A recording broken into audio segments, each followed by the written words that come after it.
Saturday or a Friday night and I talk to my mates, they look at me like I'm fucked in the head, okay? Because they say like, why are you doing this? And it's like, it's gonna fail. Yeah. Okay? And I'm saying, if you think it's gonna fail, then what are you doing here?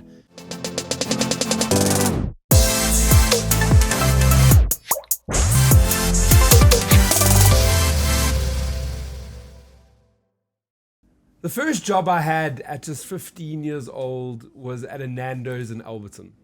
And I spent my hours serving people that I got tipped in 1 cent and 5 cents. We used to call it brown money. It was the least currency, the smallest currency that we had in South Africa. I worked there for a couple of months and moved on. Nando's was a treat on a Friday that I would get. Fast forward to 2014 when I went viral for neck nominations, rack nominations. And Nando's was one of the first corporates to pick up the trend to give back and be kind. They actually published something in the newspapers that said Nando's loves Brent Lindeque. And I kind of felt then that my life had changed. We move on a couple of years, and since then I've done various talks with the brand. We've worked together on different campaigns. And as of 2025, they are the sponsor of this podcast, vidcast, vodcast, whatever you youngins are calling it, I don't know. But today I've invited Robbie Brozin, the founder of Nando's, to sit down with me. Robbie and I met a couple of years ago. So Nando's have got a charity arm that they support called Goodbye Malaria. Do you remember that? I remember at Ora Tambo. At Ora Tambo. I got invited to an event and I don't know, young Brent was still a little bit green in the space, in the media space. And a man sat speaking to me for most of that event about good things, Guy, about good things in our country. Little did I know that it was Robbie, and we just hung out that whole day.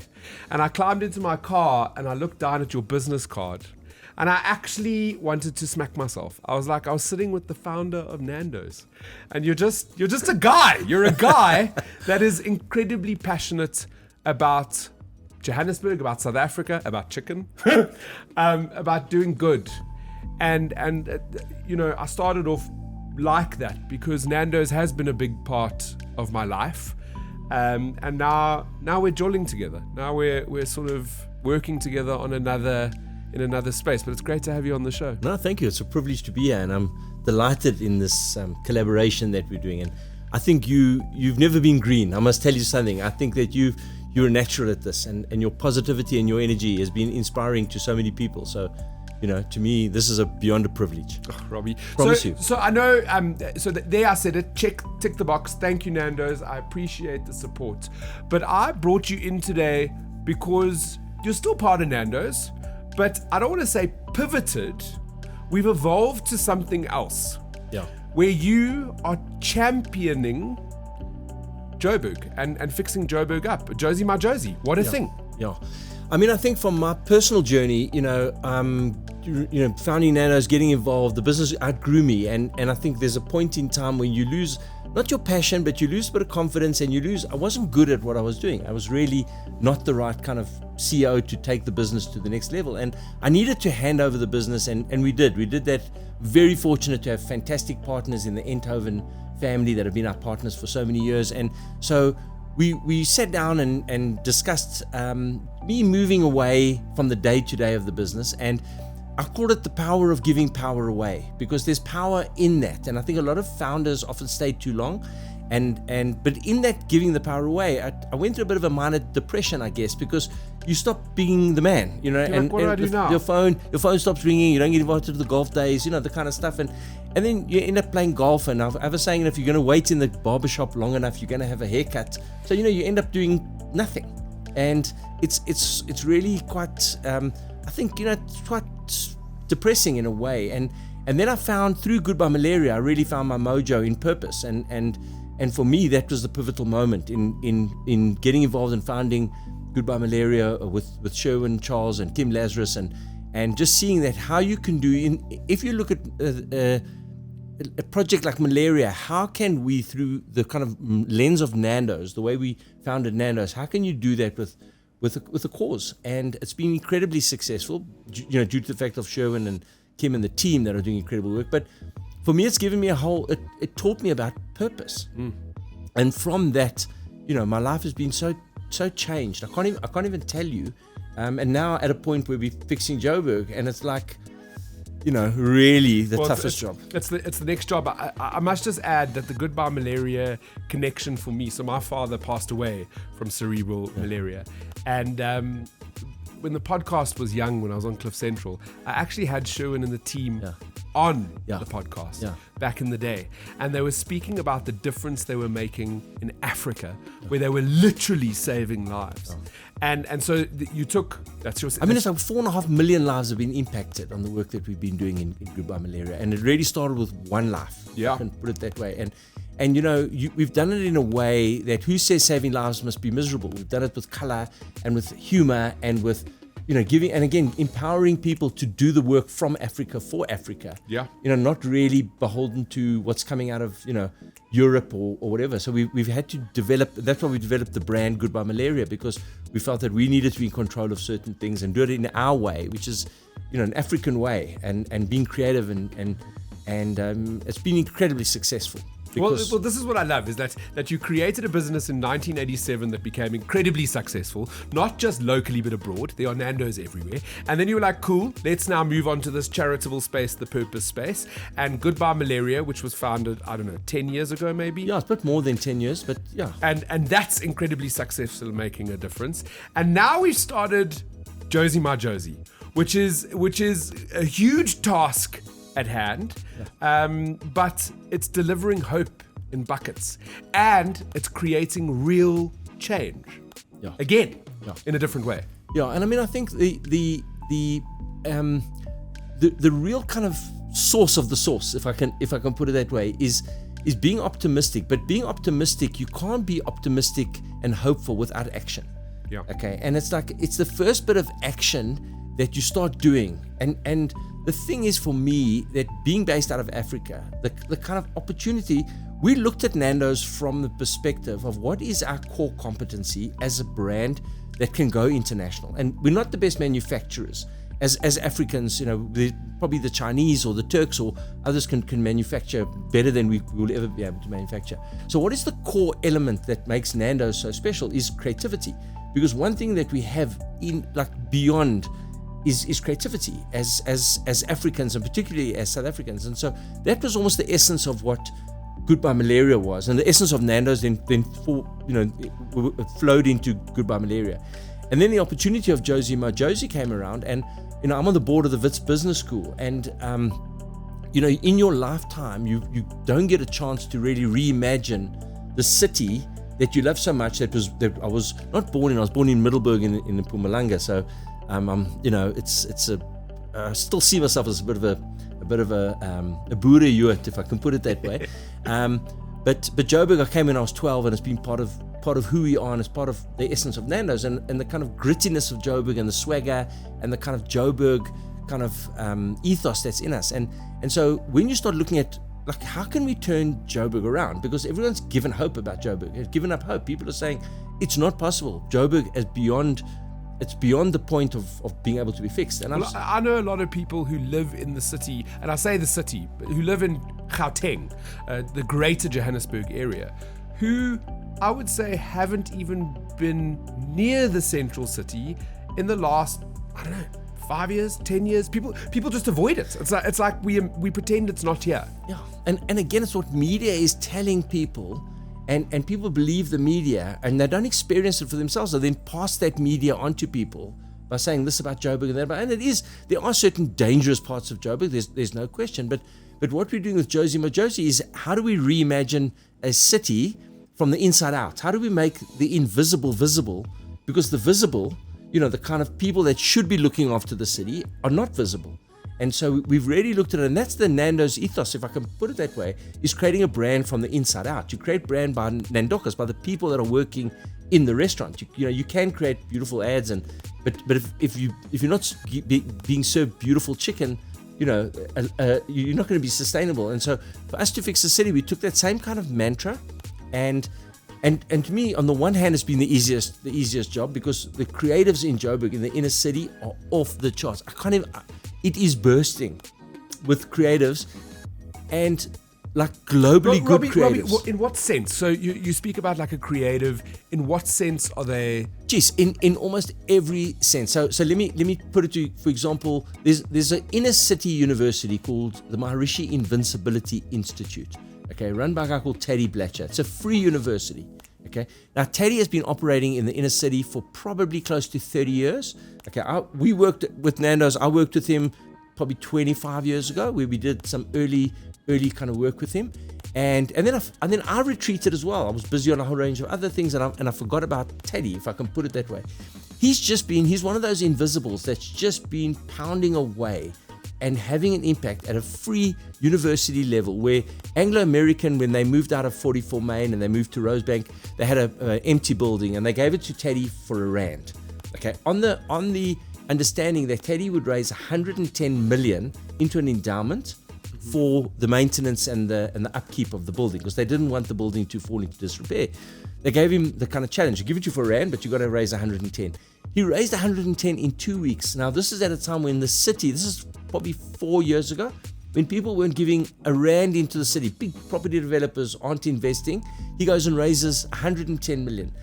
He's now got, from 2,500 students, he's now going to have about 7,500 students. Now, Out of that building? out of his existing building and the new 47 Main Street building, which is across from the Anglo headquarters. You've got to go and see it to believe what he's doing there. And he's created from that building a thing called the Security Mastery Academy, where he's now training young students to do a 3-year security course. And then those students, part of their training is going to be to patrol the streets of Joburg, okay, as part of their kind of, what do you call it? Sort of the end of year, like it's baked into their curriculum that they're going to be doing security, just walking the streets of Joburg, telling people, don't drop that stompy there, pick up the litter. And so they're going to be patrolling from 44 Main all the way through to the Nelson Mandela Bridge. And in a way, that is the city, the people of the city taking ownership of the city. Now, they don't have arresting and they don't have powers to arrest, but they can. It's a but deterrent. They can work. It's a deterrent. They're part of the community. They're telling people, we've got eyes out here. If we see things that aren't wrong, we're going to phone. The security guys will come. They're going to have whistles. They're going to have kind of radios, and there's a whole layer but it's going to be monitored by the city. And for me, we're sitting at Flame Studios now, which is an incredible space, but it's at the home of our Constitution. Yeah. Now, the Constitution for me is one of those documents that's just given me hope beyond anything. And to be absolutely honest with you, I'm embarrassed to tell you, I didn't even know we were a constitutional democracy until about 8 years ago. Okay, I knew that there was something happening with the Constitution, and Madiba signed it with FW, and Cyril was in the background. I'll forgive you for that. You were busy building an empire. Yeah, but I was never political, so I was never part of the struggle. It was something that was happening in the background. And Cheryl Carolus invited me to come and become a trustee at the Cornhill Trust, and I suddenly realized that this document of We the People, which is where the preamble to the Constitution starts, is such a beautiful document. Okay, and it's the kind of lens at which we've got to behave as South Africans, and human dignity is at the center of that document, and social cohesion. So we've looked at Jozi my Jozi through the lens of the Constitution, because the Constitution is a document. A document doesn't invent itself. It doesn't. You have to. We as South Africans have to take ownership of that document and implement it. You can't wait for the court. Everyone's as South Africans waiting for the court. Oh, the constitutional rule. But we have the power, we the people of South Africa. We recognize the injustice of the past, and so we have to be part of a social kind of society that's going to stand up and actually hold government accountable. We have to hold government accountable. We do vote, etc., but there's a broader kind of power that we have. And so we've looked at Jozi my Jozi through that lens. So when you look at, you don't take the Giuliani approach to fixing New York with a shambok and a stick and go and get rid of the homeless and chase and try and gentrify the city. Doing it with an organization like the Maharishi and now the Security Mastery Academy in collaboration with CAP Security, so that as the students graduate, they're going to be employed by CAP. So they've got an automatic job. As a student, you graduate and then you get a job at CAP. I mean, it's like a natural, because one of the saddest things in South Africa is to graduate and then not get a job. So the kind of innovation. So that kind of creativity is incredibly creative. You can say, well, creativity you think is just, artists and painters and sculptors, but no, the creation of that system was really a system that Teddy, together with the Anglo team and Anton Ace in particular, actually developed this kind of model of how students are now going to look after the city. And there will be eventually 1,000 students that will look after the inner city of Joburg, and they're all going to be dressed up in like little security mastery kind of kits. But they've got a vested interest to look after the city that they're students in and that they're hopefully going to live in, they're going to be employed in, etc., etc. And so it's not like you're bringing out, you're bringing an external force to come in and do it. And so it's that kind of innovation and creativity that fueled it. Now, it's creative problem solving. Creative problem solving. That's what it is. That we've made a plan. Okay. So you speak about the area from the Anglo building, the ex-Anglo building, to Nelson Mandela Bridge, but that played an integral part to sort of launching Jozi My Jozi. Was the project that you did with Nelson Mandela Bridge? Thank you. That was interesting because the Nelson Mandela Bridge, I mean, just to think that a city of Joburg can allow an iconic bridge like the Nelson Mandela Bridge to fall into disrepair is just beyond. It's sad. It's so sad. Tragic. Because it's like, tragic. Who cares? Okay, the city does not care. You can see that when that bridge, it was broken. The panels, the glass panels were broken on the side. The lights were down, so there were no lights. So in winter, like we're coming into now, it was dark. So you couldn't, at 6:00, you try and cross the bridge. So students that lived in the city that wanted to walk to campus couldn't walk at night. They would be mugged. They would be pushed over into the tracks. So there was all kinds of the kind of crime stats that happened over that bridge distorted the crime stats of Bromfontein, and that obviously feeds into kind of property investors, etc., into Bromfontein. So it was a terrible thing, and so we decided as Jozi My Jozi, we're going to fix that bridge. Okay, and we actually, it was quite an interesting little anecdote because I was interviewed for Financial Mail. How do you fix South Africa? And I asked a few CEOs, and I wasn't CEO of Nando's at the time, but I said, look, I'll weigh in a bit. And everyone gave like fairly long stories of GDP and change this and I said, just fix the Nelson Mandela Bridge. Just like, fix the fucking bridge. They took the fucking out, but fix the fucking bridge. We can leave that in. And let's just fix the bridge, because if we can't fix the Nelson Mandela Bridge, okay, as a public-private partnership, we can't fix Joburg. And that was like our challenge. And a lot of people said, you will never fix that bridge. And we did it. And we did it with the city, with the mayor. We did it with Wits University. We did it with an incredible amount of dedicated people. And it took us about 18 months, let's say.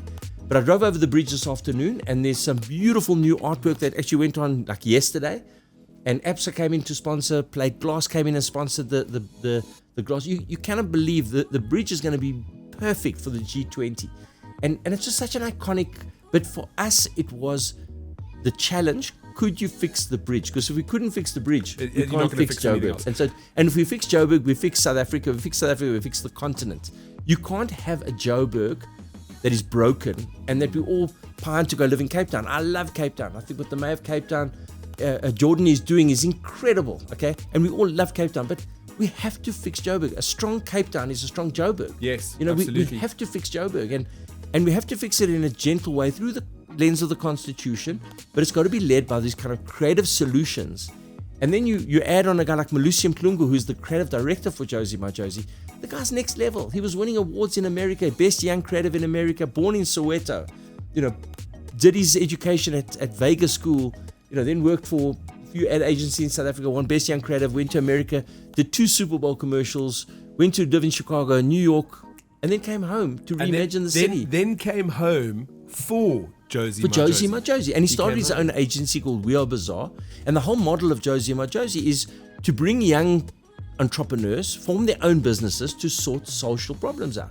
So we've got the same kind of track for the homeless. You can't believe what we're doing on the homeless and the taxis, the kind of transport solution. The young, I'd really love you to dig deeper and interview some of the young entrepreneurs that are part of the Jozi My Jozi kind of cohort.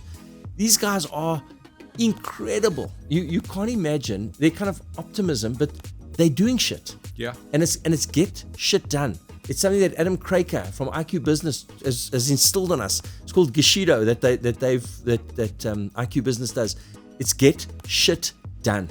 And the challenge we have now is to get the city, with the rotating mayors and the rotating kind of, is just to get the city aligned and on board. They're getting there, and it's just a bit frustrating at times, but we certainly, they're doing, it's keeping the focus and giving them an opportunity to also fix the city that they're responsible to actually fix. And we as Jozi, knowing what can we fix and what can't we fix, like what can we concentrate on. And for me, it's a question of concentrating on, as I mentioned earlier, the invisibles, the people that have been doing shit in the city all along. Well, you speak about some of the areas are still dangerous and we can't really visit, but you can. If you take Hillbrow when you mention Hillbrow to most South Africans, they'll be like, no ways, you can't even drive through there. What about Dlalanje? Dlalanje's done incredible. I went on a tour. They took me up Ponty. When I took that photo of the skyline of Johannesburg, I had publications email me to ask to use it because they were like, wow. You can go up there and take photos. And what you see is that in the context of the world today, okay, our problems, we think as Joburg or as South Africans, we think our problems are unique. Okay. We've looked at our problems and we're facing them and they're in our face. Okay, a lot of the cities around the world, a lot of the countries around the world are oblivious to their core problems. Okay, and we as South Africans think that we're the only ones with problems, and that's why you've been such an important part of keeping optimism, because it is about optimism. It's easy to just opt out. Yeah. And also when you're telling only good news stories, people tune out. They do. Because so I get it often. It happened the other day. We had something go viral, and then we get comments from perhaps people that haven't come across Good Things Guy, but they go, oh, finally a good news story, and my whole team is like, no, we're here every day. We're doing it all the time. And the good news stories, it's there's a Lord Rabbi Jonathan Sachs, who was he passed away, but he was head of the English community. He talks about, listen to the music under the noise. Listen to the music under the noise. And in Joburg, we have so much music. I mean, it's bursting with, and that's the creativity of the music scene. Okay, we're sitting in the northern suburbs, too scared to come into the city, but the vibe that is happening in the city on Thursdays, Fridays, Saturdays, you have no idea that's what's bursting out there. Just on music, on amapiano, on young artists that are global. The scene of the music scene in Joburg, some like Black Coffee, is so famous globally. You have no idea. And some of the Msaki, for example, she writes for Diplo in Los Angeles, and she hangs out in Joburg at the Ethel Gray Park. It's just as a regular person hanging out there, and yet she's been. And we as South Africans don't recognize the world class what we have. There's the Tabiso Njo that does T-Mash design. She does a lot of the Nando's light fittings. It's called like a tutu design. She's just done a collaboration with Dolce & Gabbana from Victoria Yards. Okay, now Dolce & Gabbana don't do this kind of collaboration. You know, and that's they don't do it without seeing real quality and genius. And that's the music under the noise, because you can hear the noise, and yes, you can look at the potholes and you can get all, but the minute you dig down and get involved in doing certain things and meeting the kind of real optimists that are doing stuff, your life changes. It's incredible. I can't tell you how many people I've taken into the inner city recently, and they say, exactly as you said, we haven't been into the city for 5 or 6 years. And now we're seeing it from a different light. We cannot believe what you're showing us. My life has changed from this moment. And I'm like, but then coming to the city, do stuff, just get involved in projects. It's like people want to be guided a little bit. And yes, there's guiding. And I think that, what you're doing, and now with putting on video, you can actually show some scenes. And you can actually go out. Well, I'm gonna get the team to come on a tour with you, because I've heard Mandy Wiener. She was on a tour with you the other day. 702, it's incredible. 702 have been incredible partners with us, and Mandy in particular, and Bongani as well. Bongani's come and seen it, and they're like, what? Because you're getting bombarded with bad news, because that bad news sells as well. But shit, you've also got to look at, like, what is the truth really? Okay, why hasn't Joburg disappeared? Okay, and people will say, it probably has. It hasn't. Okay, just go to 44 Main, go to the area around the Gandhi Square, go see what what OPH has done at Gandhi Square and the trade that's happening. Joburg is the biggest port city without a port. You can't believe the trade that's happening in the city. What the guys of the Ethiopian traders, what they've put up there.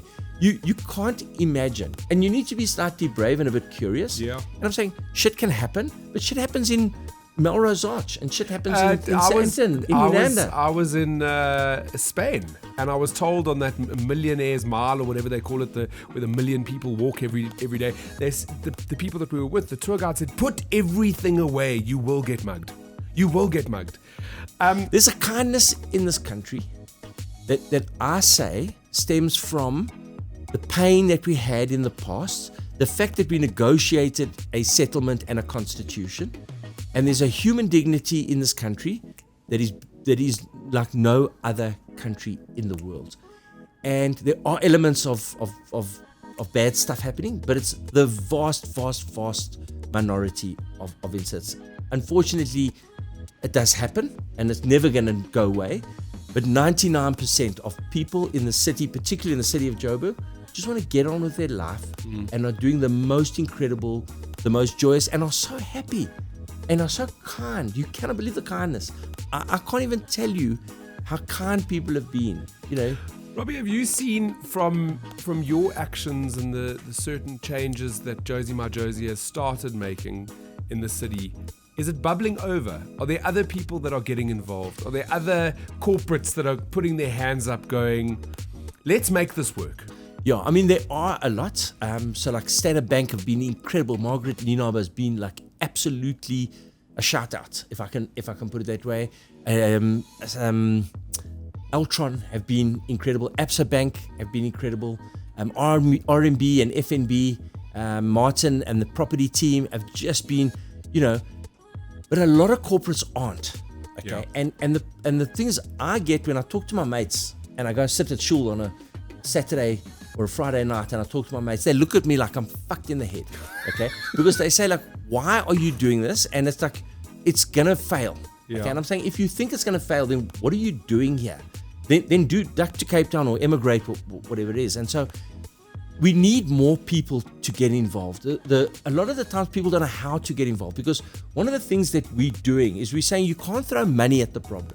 Because I can tell you from a Nando's point of view, we've got donor fatigue.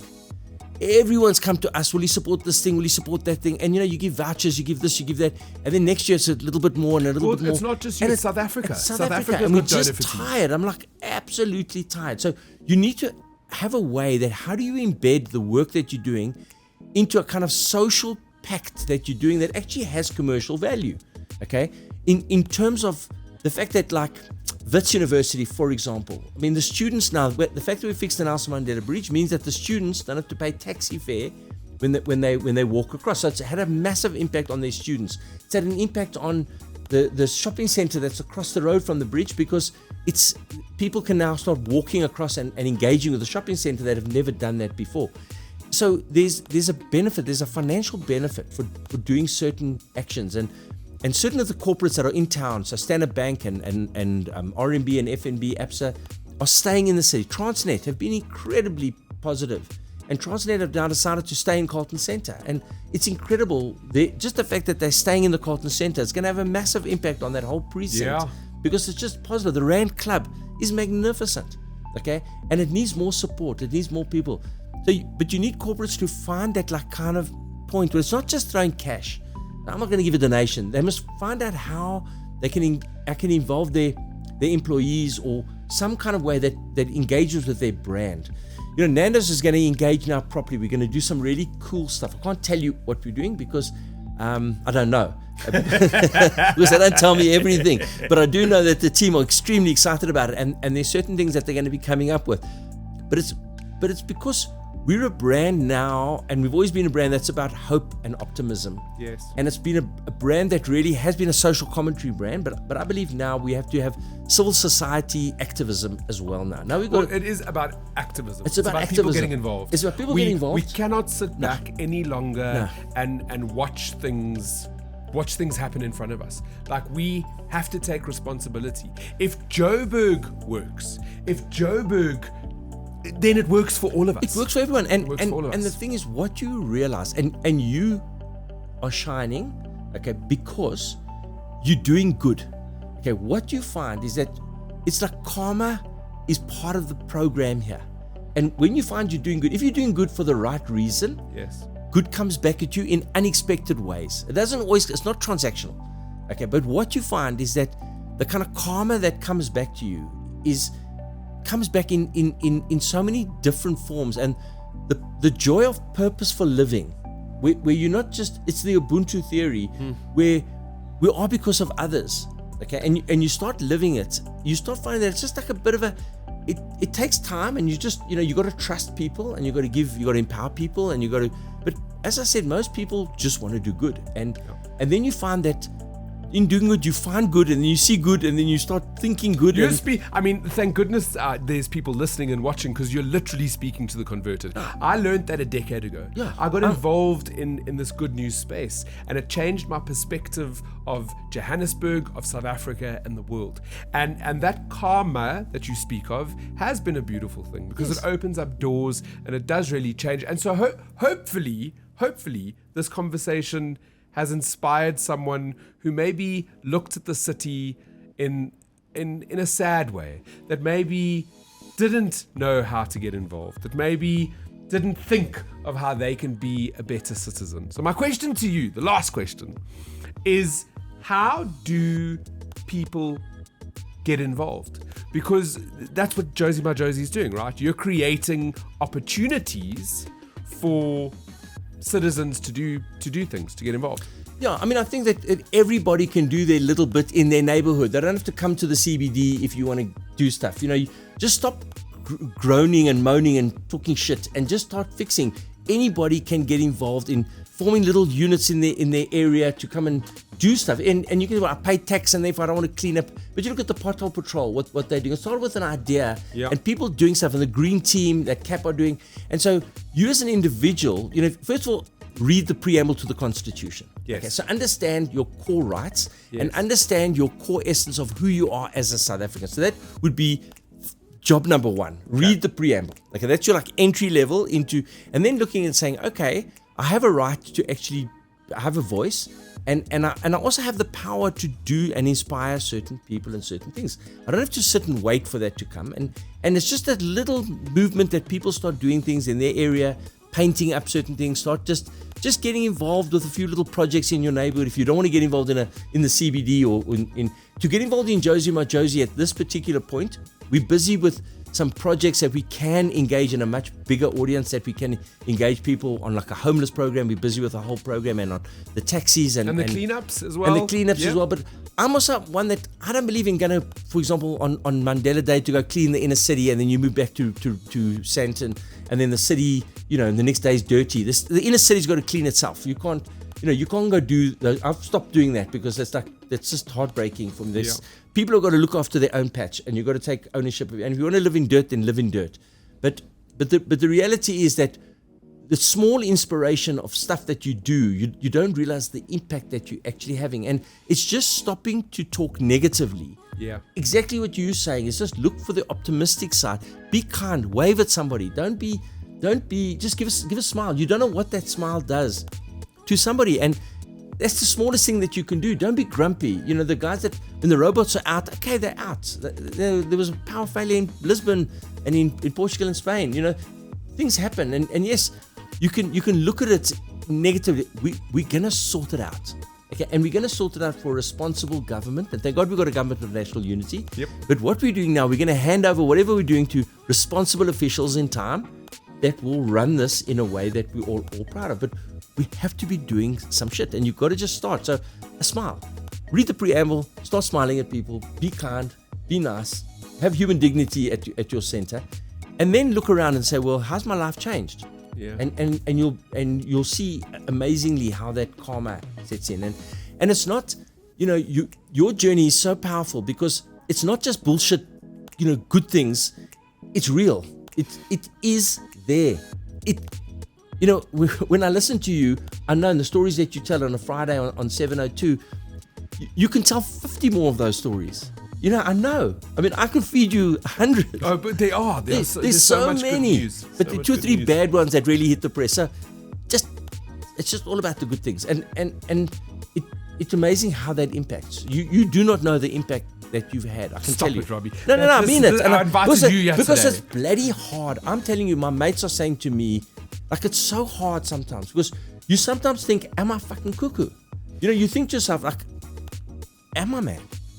But I know you're not, because you're in. There are times that I think I am. You're in the city and you're seeing it for yourself. But it's the crazies awakening the nation for me. It's the apple. It's the crazies awakening the nation, and it's being led by not throwing money. It's being led by the proper people being recognized for beautiful work in world class. I mean, we are all world class in this country, and I think we've got to skip a generation. We've got to say that whatever we're doing for a global solution, not for a Joburg solution. We're looking at fixing Joburg with a global mindset, and when we're ready, we're going to present those solutions to Pittsburgh and to Boston and to San Francisco and to Barcelona, because they need them as much as we need them. And the fact that there's been a bit of corruption, or a lot of corruption in certain areas, means that we have a playing field, that we have no tech investment, and we can bring ChatGPT, AI, all the latest technology to sort the solution out.